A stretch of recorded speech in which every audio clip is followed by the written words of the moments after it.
While out fishing on a lake, the President of the United States becomes the target of a drone attack that leaves only him and one other alive. That one other is Mike Banning, a top agent of the Secret Service. Based on the evidence, it appears that Banning orchestrated the strike. Now, Banning has to prove his innocence while on the run from the FBI.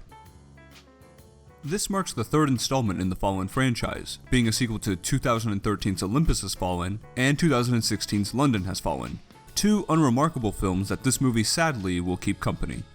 Angel Has Fallen is a schlocky standard action picture with little to offer. The film never reaches the heights it wants to, instead settling for bland and by-the-numbers storytelling. The movie relies on suspense to keep the audience invested, which works in a handful of scenes, but isn't sustained for the bloated 2-hour runtime. This is because it rarely feels like Banning is in danger of being discovered or caught, let alone dying.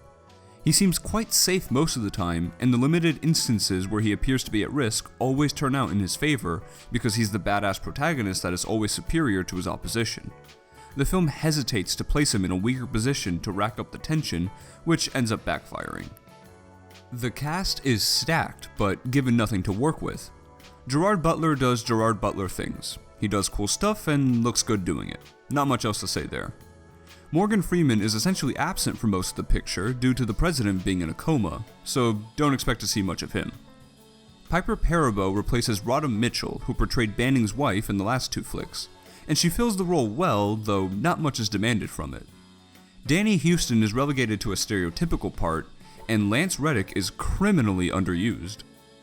The most interesting aspect of the film comes in the form of Nick Nolte as Banning's estranged father. He's got a few screws loose and is suspicious of everyone and everything, leading to some fun interactions. Nolte provides some oddly needed levity to this drab, self-serious feature, and is easily the most complex character we're presented. Yeah, it's not the most incredible or groundbreaking character, but it's at least someone whose thoughts and actions are unpredictable. But, credit where credit is due, after slogging through the first 2/3, you'll be awarded with a riveting shootout for a final act. The suspense ramps up from the moment Banning decides to infiltrate a hospital, and what follows is a rather good and exciting base under siege type sequence. The filmmakers do a good job of making a dull and single location feel like it's always changing.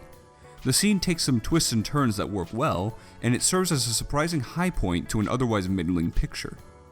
Angel Has Fallen feels like a subpar made-for-television action flick, especially when looking at the laughable special effects, which have not improved since the first film at all. The story is conceptually intriguing, but never elevated above the vast number of movies that fall under the same category. One interesting character and a couple of decent scenes aren't enough to outweigh a lackluster narrative and terribly muddled social commentary. I give Angel Has Fallen a C-. By the way, this movie ends with one of the most bizarre mid-credits scenes, and there's no way you'll see it coming.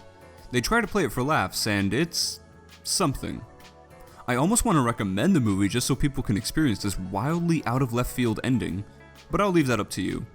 So, what did you think of the film? Which one is your favorite of the franchise? Be sure to let me know in the comments section. And, if you like this video, then please consider giving it a thumbs up and subscribing to my channel for similar content, as that would really help me out. See you in the next video.